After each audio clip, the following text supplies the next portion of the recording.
Home Studio Start podcast. All right. Hey, everyone. Welcome back to Home Studio Start.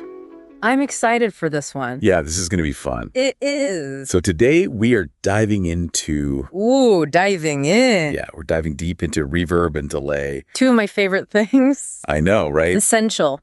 Absolutely essential. And we're going to be looking at this awesome guide. Yes. Master Reverb and Delay by Rodrigo Marques. Love that title. I know, right? It's so good. Master it. Yeah, master it. Let's do it. Take our mixes to the next level. Exactly. Because these effects, when you use them right, they can transform your music. So huge. Yeah, make everything sound huge or just like vibey and cool. Dreamy. Yeah. Dreamy. It's all about the vibe. It is all about the vibe. That's what we're here for. So, Home Studio Start. Yes, exactly. Yeah. So before we get too deep into it, let's just define these terms for anyone who might be new to all of this. Yes. Good idea. What exactly are reverb and delay? Okay, so reverb, think of like a big empty room or a cathedral. Yeah. You know that sound that kind of like lingers in the air? Yeah. That's reverb. That's reverb. It's basically sound bouncing off the surfaces. Okay. Delay, on the other hand, is more straightforward. It's like when you shout into a canyon and you hear your voice echo back. Uh-huh. That's delay, a direct repetition of the sound over time. Gotcha. So it's not just about like randomly throwing these on any sound. No. There's like a strategy to this. There is a method to the madness. Exactly. And I think this is where this guide really comes in handy. Yes. Because it talks about matching the effect to the role of the track. Yes, matching the reverb or the delay that you choose to the role of the track in the mix. Like if it's a lead or if it's like a background element. Super important. Yes. Yeah, you don't want to drown everything in reverb. Exactly. You got to be selective. So how do you do that? Like, what would you do for, say, a vocal? For a vocal, that's like the star of the show. Right. You want to hear it. Right. You want to hear the lyrics. So you might use a little touch of reverb. Okay. Something short and subtle. Okay. Just to give it a little depth. Without muddying it up. Yeah, you don't want it to sound muddy or like it's in the back of the mix. Right. So it's short and subtle for a vocal. Yeah, like a little room reverb or something. Okay. But if you're working with like backing vocals. Okay. Or those like atmospheric synth pads. Oh, yeah. You know? Like ambient music. Yes. Brian Eno vibes. Brian Eno, yes. Okay, so... Then you can go crazy. Yes, you can go wild with those reverbs. Super long reverbs. Exactly. Really drawn out. Washed out. Washed out, yes. Just like create that whole mood. It's all about the vibe. Okay, so we've kind of talked about how reverb creates that sense of space and depth. But what about the different types of reverb? Oh, yeah. Like the guide mentions hall and plate reverb. Right. Two very popular ones. Yeah.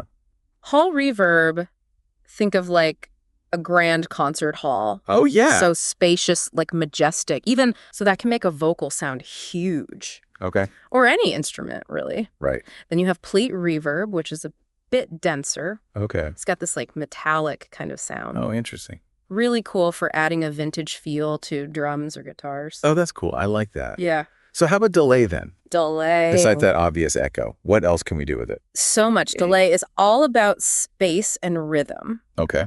So think of that quick single echo you hear in like old school rockabilly music. Okay. That's slapback delay. Flatback. Super short. Yeah. Then you have ping pong delay. Oh, yeah. Which bounces back and forth between the left and right channels. Uh-huh. So it makes things sound wider. Oh, cool. More dynamic. So it really like adds to the stereo image. Yes, exactly. Yeah. It's like a stereo widener. Yeah. And I think like we were saying earlier about like ambient music. Yes. Like that's a great example of how these effects can be used to just create a whole mood and texture. Brian Eno. Yeah. Exactly. Brian Eno. He's the master of that. I mean, huge reverbs, tons of delay. Layers and layers. And it just makes you feel like you're in a different world. Exactly. Yeah. So really powerful. It's super powerful. And actually, speaking of layering, that's something that the guide goes into. Yeah, layering, reverb, and delay. Why would you do that? That sounds intense. What? It sounds scary, but it can be really cool. It's like the next level. It is. Yeah, and I think that's where you get like a really rich and multidimensional sound. Yes. It's not just about one reverb or one delay. It's about combining them. Combining them strategically. Yeah. Like a chef. Yeah, it's like a sonic chef. Yeah, with all your spices. Exactly. Layering them. Yeah, so walk me through this. How would you start layering reverb and delay?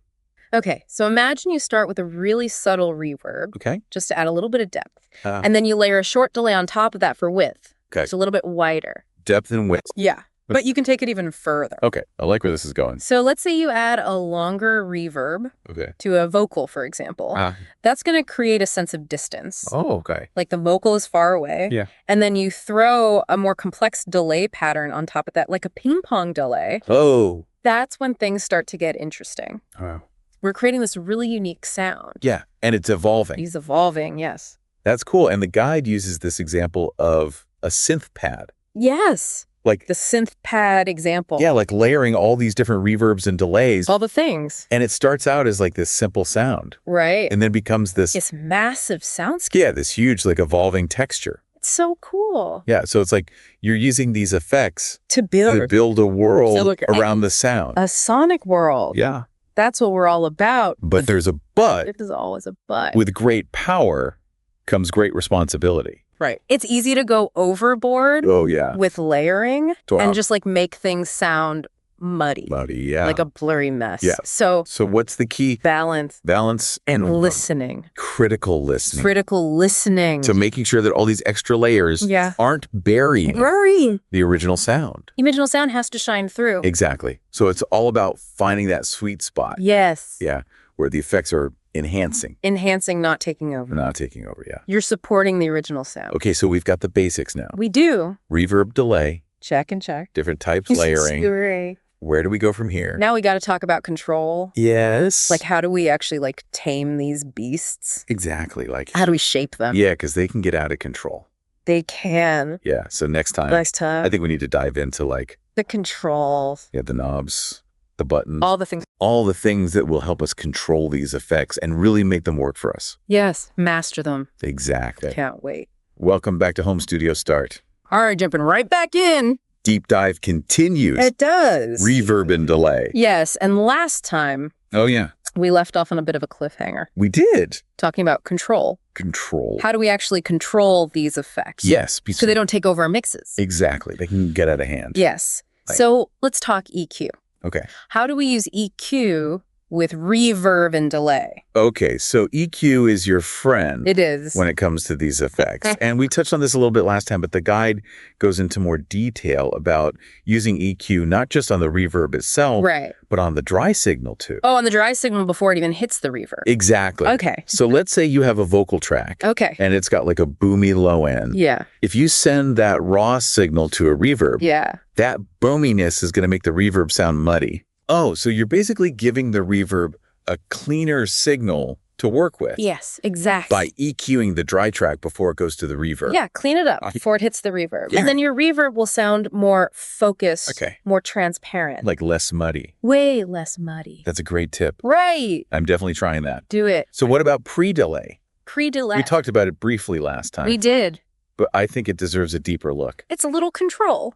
It is. But it's mighty. Yes. So pre-delay, again, is that gap between the original sound and when the reverb kicks in. But how much can tweaking that little detail actually affect things? Oh, it can make a huge difference. Really? Yeah, it really affects how the reverb interacts with the dry sound. Okay. So a longer pre-delay is going to create a sense of space and separation. So like if I wanted a vocal to sound like it was in a giant cathedral, a longer pre-delay would help create that.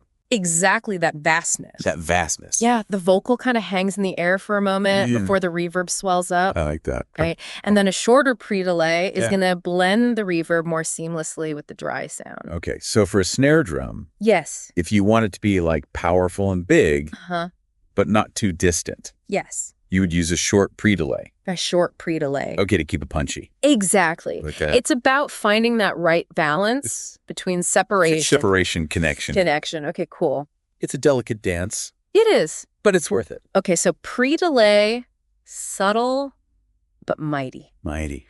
Okay, now on to something that sounds a little bit more intimidating. Oh, boy. Sidechain compression. Here we go. I know.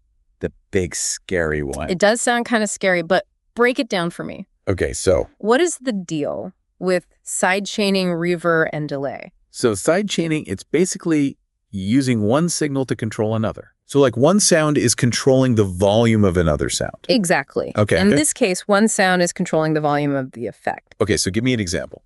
Okay, so let's say you're using a vocal track to control a reverb. Okay. When the vocal is present, the reverb gets quieter. Yeah. It ducks out of the way. Ducks out of the way. So it doesn't clash. Okay. And then when the vocal isn't there, the reverb blooms. It fills the space. So it's like the reverb is being polite. Yes, polite reverb. It doesn't want to step on the vocal's toes. Exactly. It lets the vocal shine. Okay, I like that. And this keeps the vocal clear and present. Okay, so it's not just for vocals though, right? No. Like any instrument. Any element that's clashing with the reverb or delay can benefit from side chaining. So like if a synth pad is getting lost in a reverb wash, you could side chain the reverb to the pad. So the pad can cut through. Okay. Yeah. So sidechain compression, it's like a mixing ninja. It is a ninja. It's like silent but deadly. Silent but deadly. I like that. Okay, so we've got EQ. Yes. We've got pre-delay. We've got sidechain compression. Powerful tools. These are powerful tools. They are. But there's one more? Oh, there's more. Yes. What is automation? Automation. Now, I thought automation was more for synths. Yeah, like wobbly bass lines and stuff. Yeah, exactly. Good. But you can use it with reverb and delay. You can. Yeah. And it's amazing. Both. So automation lets you change the parameters of your effects over time. Okay. Which creates movement and interest.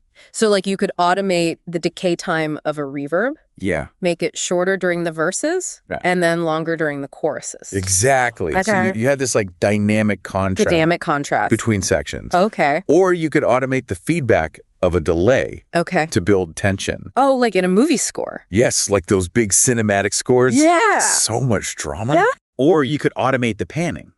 Ooh, panning. Yeah, so it like swirls around the listener. That's cool. Right. So many possibilities. Endless possibilities. It's like magic. It is like magic. Automation brings your effects to life.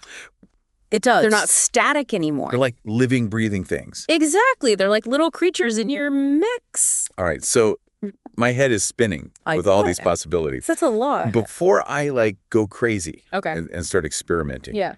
Do you have any tips for specific instruments? Ooh, good question. Like where do I even begin? Let's start with vocals. Everyone's favorite. Everyone loves vocals. Yeah. So with vocals, clarity is key. Okay. We want to enhance them, not bury them. No more drowning vocals in reverb. No more drowning. Okay. So a classic move is to use a short, bright reverb with a longer pre-delay that's going to add space without muddying things up. Without that mud. No mud. Okay. And then for delay, you could use a subtle slapback or a longer tempo synced delay to add dimension and rhythm. And don't forget sidechain compression. Oh, yes. Sidechain compression is your friend. It's our best friend. It will save your vocals. Yes. Keep those vocals up front. Up front where they belong. Exactly. Okay, so that's vocals. Vocals. What about drums? Drums. How do we approach reverb and delay on drums? So drums are all about impact and energy. Yeah. So that big roomy reverb on the snare. Oh, yeah. Classic. Classic. But you can get really creative with delay on drums, too. Oh, really? Yeah, like a short delay on the hi-hats for width. Okay. Or using delay on toms to create rhythmic patterns. Oh, cool. Yeah. Okay, so drums can get really interesting. Very interesting. With delay. Yeah. Okay, what about guitars and synths? Oh, those are fun. Yeah, those are so versatile. You can great. really go wild. Go wild. Yeah. So with guitars, you could use a long ethereal reverb on a solo for that epic feel. That epic guitar solo. Exactly. Yeah. And with synths, oh my gosh. The possibilities. Endless possibilities. Yeah. You can use reverb and delay to create all sorts of crazy textures and soundscapes. Like using ping pong delay? Yes. To make a synth arpeggio bounce around the stereo field? That's cool. Right. It's like ear candy. It is ear candy. So yeah, with guitars and synths, just experiment. Yeah. See what sounds good. Trust your ears. Trust your ears. Oh, okay. The most important thing. Okay, so my head is officially spinning. I know, mine too. With all these possibilities. It's a lot to take in. It is. But before we get lost in a reverb-drenched haze, I think it's time to shift gears a bit. Okay. We've covered so much ground. We have. What are some things we shouldn't do with these effects? Ooh, good question. Yeah, like what are some common mistakes? Common mistakes. That people make with reverb and delay? Okay. I think we should tackle that next time. Let's do it. All right, welcome back to Home Studio Start. Back for round 3. Round 3. The final round. Our final round of our reverb and delay deep dive. I know. So we've talked about what these effects are Yes. how to use them creatively. We've even gotten into some pretty advanced techniques. We did. But now it's time for some tough love. Oh. What are some common mistakes people make with reverb and delay? Like, what should we absolutely avoid? Avoid at all costs. Yes. Okay, so the biggest mistake I see is thinking of reverb and delay as like magic fixes. Oh, yeah. You know, if you have a poorly recorded track, like vocals that are out of tune, or drums that sound weak, no amount of reverb or delay is going to save that. So it's not about just slapping these effects on at the end. No. You need a good foundation first. You need a good foundation. Like a house. You can't build a house on a shaky foundation. Right. So focus on getting the best possible recording. Before you even think about effects, practice your instrument experiment with mic placement. Treat your room. All that good stuff. All the essentials. And then once you have that solid foundation, then you can use reverb and delay to polish and enhance what's already there. So it's like you're adding the finishing touches. Exactly. Not trying to like cover up. Yeah, no cover-ups. Mistakes. No. You know.